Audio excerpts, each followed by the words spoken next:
झारखंड की आदिवासी बहुल क्षेत्रों में एक स्वर गूंज रही है और वह स्वर है कि भारतीय जनता पार्टी मतलब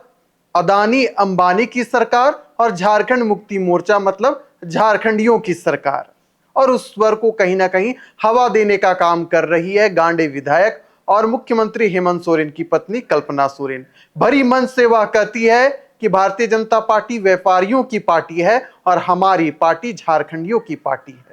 तो हमने भी सोचा कि इस पर एक खबर बनाना चाहिए कि क्या वाकई में भारतीय जनता पार्टी अंबानी की पार्टी है, अडानी की पार्टी है। इस पर आज हम चर्चा करने का काम करेंगे। हमारे सहयोगी निरंजन जी इस वक्त हमारे साथ मौजूद हैं। झारखंड में विधानसभा का चुनाव हो रहा है और इस चुनाव में कल्पना सोरेन कहती है कि भारतीय जनता पार्टी व्यापारियों की पार्टी है। हम भी सोचने के लिए मजबूर हो जाते हैं जब अपनी दृष्टि गोड्डा में हम गड़ाते हैं जहां पर अडानी ने पावर प्लांट बनाने का काम किया है। निरंजन जी क्या जानकारी है इस पर?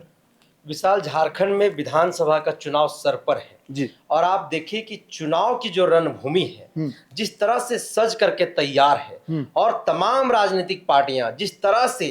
फायर पर फायर किए जा रहे हैं, जिस तरह से एक दोनों प्रति जो है एक के ऊपर एक जो है आरोप प्रति आरोप जो है कहीं ना कहीं खेल रहे हैं, उससे यह प्रतीत हो रहा है कि झारखंड की राजनीति जो है वह अपने सातवें आसमान पर है, उफान पर है और जनता उसको बड़ी बारीकी से देख रही है, परख रही है। ऐसे में झारखंड मुक्ति मोर्चा के द्वारा जो बातें लगातार की जा रही है, कही जा रही है, सीएम हेमंत सोरेन से लेकर के उनकी धर्मपत्नी कल्पना सोरेन जो गांडे की विधायक है, वो हमेशा से एक बात कहते रहे हैं कि भारतीय जनता पार्टी जो है वह व्यवसायियों की पार्टी है या अडानी अंबानी की पार्टी है। और इसीलिए झारखंड में आज जमीनी तौर पर जो उनके कार्यकर्ता हैं वो एक स्वर को जो है बुलंद किए हुए, एक नारा को बुलंद किए हुए कि झामुमो की गारंटी मतलब झारखंडियों की सरकार और भाजपा मतलब अडानी अंबानी का सरकार। तो इस संदर्भ में जब हमने उन लोगों से बातचीत किया कि भैया आप ऐसा क्यों बोल रहे हैं, इसका संदर्भ क्या है, तो उन्होंने सीधे तौर पर बताया कि हम आपको बताना चाहेंगे कि जब 2014 से 2019 के समय में झारखंड में रघुवर दास की सरकार थी, डबल इंजन की सरकार थी, तो गोड्डा में 900 से ज्यादा एकड़ जमीन जो है वह अडानी को कौड़ी के भाव में दे दिया गया और वहां से हजारों परिवार को विस्थापित कर दिया गया विकास के नाम पर, बिजली उत्पादन के नाम पर। लेकिन आज क्या है, क्या उस बिजली उत्पादन का 1% भी फायदा झारखंडियों को मिल रहा है? वह बांग्लादेश को बेचने का काम कर रहे हैं। झारखंड को क्यों नहीं बेचा जा रहा है बिजली, यह सवाल खड़ा हो रहा है। दूसरा जो बात है, आप देखिए हजारीबाग जिला का बड़का गांव प्रखंड के अंतर्गत गोंदलपुरा पंचायत है जहां पर अडानी का कॉल ब्लॉक है। वहां पर पिछले 1.5-2 वर्षों से लगातार जो है वहां के ग्रामीण आंदोलन कर रहे हैं और सीधा एक नारा वहां पर दिए हुए Adani go back, Adani go back, यहां पर हम खनन नहीं करने देंगे। और पिछले 2022 की अगर हम बात करें तो 2022 में वहां की जो वर्तमान विधायिका है अंबा प्रसाद, वो विधानसभा के बाहर धरने पर बैठ गई थी विशाल, और उनके हाथों में एक तख्तियां थी जिसमें स्पष्ट लिखा हुआ था अडानी गो बैक। तो कहीं ना कहीं झारखंड के जो लोग हैं और झारखंड मुक्ति मोर्चा जो है जिस कमान को आज संभाले हुए है, उसका आधार और उसका साथ सही है। और जो वर्तमान में जो डर है लोगों में, डर इस बात की है कि अगर झारखंड में पुनः भारतीय जनता पार्टी की सरकार बनती है तो झारखंड का एक जो प्राकृतिक संपदाओं से भरा हुआ अपना एक राज्य है और इस राज्य में एक सारंडा जंगल है जो आप कह सकते हैं कि झारखंड के लिए माथे का तिलक है। तो उस तिलक के ऊपर जो है भारतीय जनता पार्टी की नजर है, क्योंकि 700 पहाड़ों के बीच में जो है वह जंगल घिरा हुआ है और लगातार अडानी की जो नजर है उस जंगल पर बना हुआ है। और इसका जो संदर्भ लोग बताते हैं कि जिस तरह से छत्तीसगढ़ में उनकी सरकार बनते ही वहां के हजारों एकड़ जमीन जो है अडानी को दे दिया गया खनन के लिए, तो कहीं ना कहीं आज यह बातें जो सामने आ रही है विशाल, जो बातें झारखंड मुक्ति मोर्चा के कार्यकर्ता और झारखंडी नौजवान आदिवासी कह रहे हैं कि झामुमो की गारंटी मतलब झारखंडियों की सरकार और भाजपा का मतलब अडानी अंबानी की सरकार, तो सीधा संदर्भ इसका जमीनी जुड़ाव है। और झामुमो का जो अपना एक योजना है, जिस तरह से 5 वर्ष के कार्यकाल में विशाल आप देखिए कि हेमंत सोरेन ने जो योजनाएं लेकर के आए, चाहे गुरुजी क्रेडिट कार्ड की बात हो, मुख्यमंत्री प्रोत्साहन राशि की बात हो,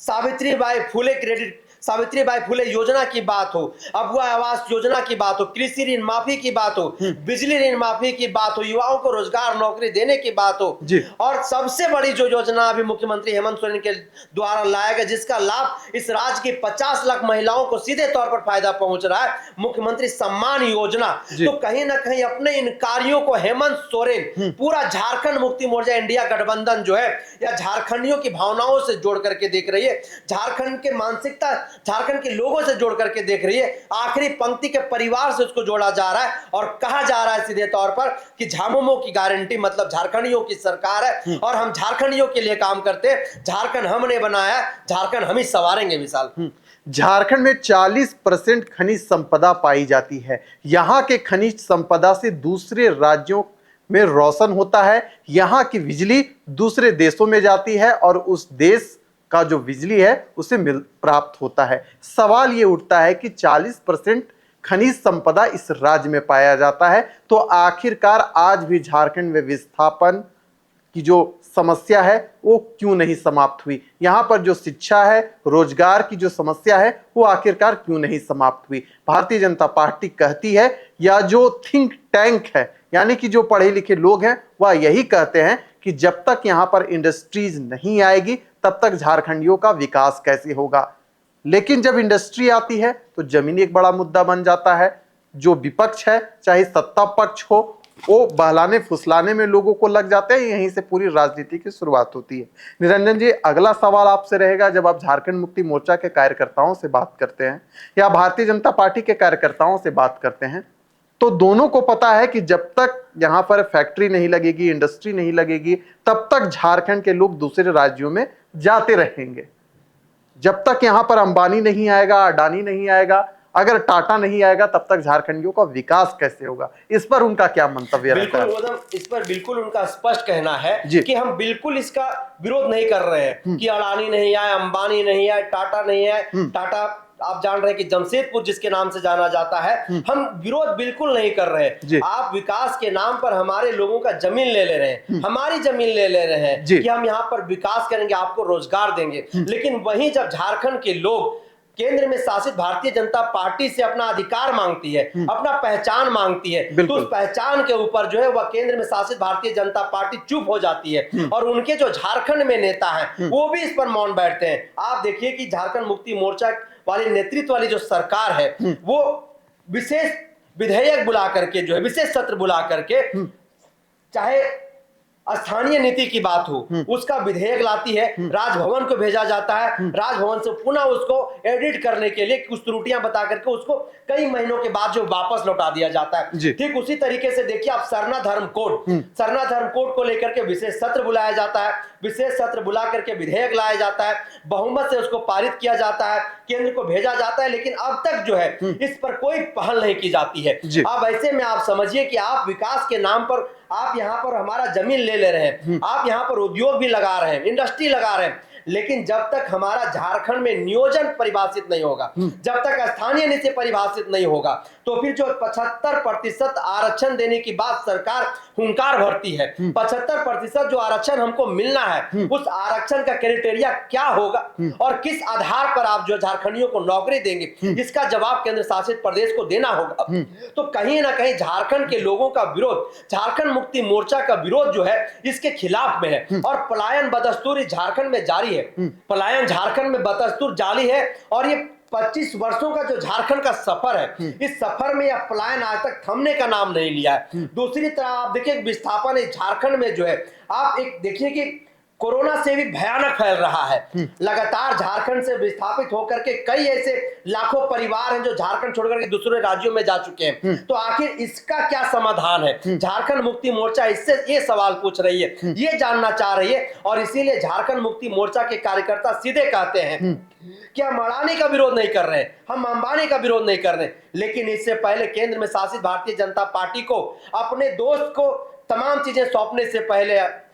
खनिज संपदा सौंपने से पहले, उद्योग लगाने से पहले झारखंडियों की जो मांग है, आदिवासियों की जो मांग है, चाहे सरना धर्म कोड की बात हो, स्थानीय नियोजन नीति की बात हो, उस पर उनको बात करना चाहिए और झारखंडियों के हित में उसको लागू करना चाहिए। तब अडानी आएगा तो हमारे बच्चों को यहीं पर नौकरी मिलेगा, तब अंबानी आएगा हमारे बच्चों को यहीं पर नौकरी मिलेगा, तब टाटा आएगा तो हमारे बच्चों को यहीं पर नौकरी मिलेगा, दूसरी कंपनियां यहां पर जो भी आएगी उनमें हमारे बच्चों को नौकरी मिलेगी। लेकिन जब तक यहां पर स्थानीय नियोजन नीति परिभाषित नहीं होगा, जब तक मुझे मेरा पहचान नहीं मिलेगा, तब तक हमें उसमें जो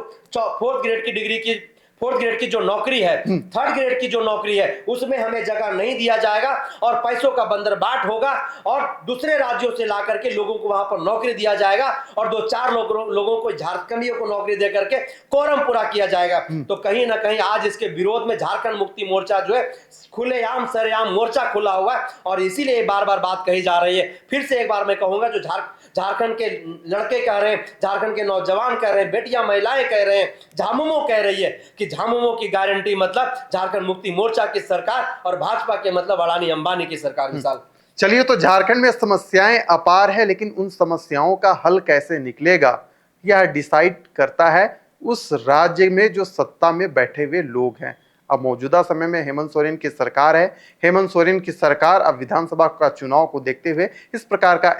एजेंडा और प्रोपेगेंडा को फैला रही है। वहीं भारतीय जनता पार्टी इसे डिफेंस कर रही है। देखिए इस चुनाव में क्या कुछ होता है, सब कुछ पता चल जाएगा। फिलहाल दीजिए हमें इजाजत।